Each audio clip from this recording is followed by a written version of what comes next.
you can always credit Kevin Durant. Yeah, Kevin Durant. Speaking of this clown, where are my notes? What a transition! What a transition! Let me make sure we get this right. Kevin Durant and the Nets have come to an agreement that Kevin Durant will remain with Brooklyn. Kevin Durant, Kyrie, and Ben Simmons are the alleged big three going into next season. At this point in time, Kyrie is still – the Lakers are still trying to make a push there. But we're going to focus on Kevin Durant today. We'll focus on Kyrie another day. Seth, you're the basketball guy here. What the fuck is going on with Kevin Durant? What's – try to break this one down for us a little bit. If anybody has a Twitter account, which a lot of people do, and you go in, you follow Kevin Durant, this guy's he's one of the weirdest basketball players on the earth when it comes to social media. He'll be with you. He'll come back at you. He'll backtalk you. All this other stuff on Twitter. He also catches backlash for it. But I don't know. Kevin Durant feels like he's trying to play the LeBron role on these teams, saying he just signed a 4-year contract, and then he tries to force ownership out. He tries to force the coaches, different players out. He he made the Nets make this roster that they probably really didn't want to. I mean, the DeAndre Jordan signing was awful. Trading away certain players was awful. Bringing in James Harden was awful, in my opinion. It didn't work.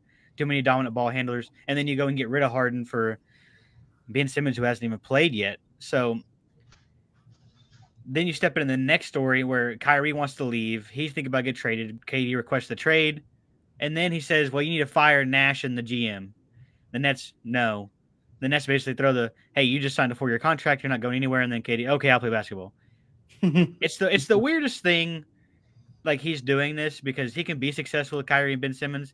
But here we are. Hopefully at the end of this KD saga, I mean, other players are starting to bark at him because they're saying, hey, you're holding up free agency.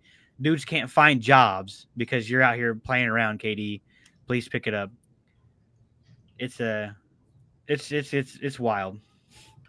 I am here. Seth is currently. Seth has got migraine stuff going on, so no Cam from Seth today. Yeah. But sorry. He's still here, pushing out the basketball content for us, and then we'll go on that. Barrett, what are your thoughts on the whole Kevin Durant situation here? I mean, yeah, Sean said it. Dude's a clown. I definitely think they tried to trade him, but Brooklyn wanted way too much from every single team. And like I said this a couple of weeks ago, the whole Paul George, the package for Paul George that Oklahoma City got, you have to realize that was also essentially for Kawhi Leonard too. Like, people think that, but they got all this stuff for Paul George. No, so Paul George could go to the Clippers with Kawhi or vice versa or whatever. Like, and KD's a little older. He's had an Achilles injury. He's been out. I mean, they only Harden, Kyrie, and Kevin Durant only played like 14 or like 16 games together. I mean, he's just refers to himself as like a god sometimes. Like, hello, Valerie. KD is just he's a weird guy, and I would love to get blocked by KD on Twitter. I'll shout him out. I'll try to get under his thin skin. He just doesn't see my stuff. He doesn't see Seth's stuff, but he sees other people's stuff, and it gets under his thin skin. Yeah. And he'll, like I said, he'll chirp back, But now I will say, listen, if KD is 100% on, which looks like he is, if Ben Simmons comes back healthy and Kyrie plays, everyone wanted that demise. They might mess around. They could win it if they stay together, stay healthy, and stay focused on basketball. They're a scary team. I mean, let's be real. So I'm a little nervous because I don't want to see KD win a ring, but another ring, I guess. Yeah, that's one of the things that confused me. If you can get Kyrie to stay, you have Ben Simmons. He comes back healthy. I mean, he's a 19-point per game scorer. And this allows Kyrie to play off ball with Ben Simmons there now, right? Kyrie's always wanted to play off ball. This allows him to do it. Kevin Durant can now play the 4, which he dominates at that spot. When he's playing the 4, he dominates that spot since like 13. His playing the power forward position has been his most dominant position, averaging 28.4 points at that position. He is just, I think with that roster assembled, if they can go get some depth, right, get Joe Harris back, whatever the situation may be, they need to get depth on that roster because obviously those three can't stay on the floor at all times, right? But then you got to look like, what are the coaches and like how are they gonna? I know they're professionals, and I know Steve Nash was a player. You know, players and on teams get into it all the time.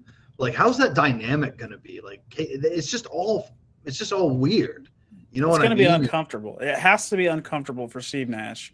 Kevin Durant, I don't no idea what goes through that dude's head. He could be perfectly fine and walk up to Kevin Durant and dab him up like it's nothing, or Steve Nash and dab him up like it's nothing. But you know, Steve Nash has got to feel super awkward about this whole situation. Yeah, it's like, hey man, didn't you just like want me fired? I don't know. Yeah, didn't you just demand me to be fired? All right, yeah, end of the bench for you, bud. What's your couple games? I don't know, dude, but you can't really bench a $40 million player a year. No. But if I could, trust me, I would. I mean, just for like 2 games, just to kind of be like, make it known, like, I'm the fucking coach. You're not. Yeah, that would be great. But the only people that are happy, I guess, are just diehard Nets fans, right? Like, you know, those people are clowns, anyways.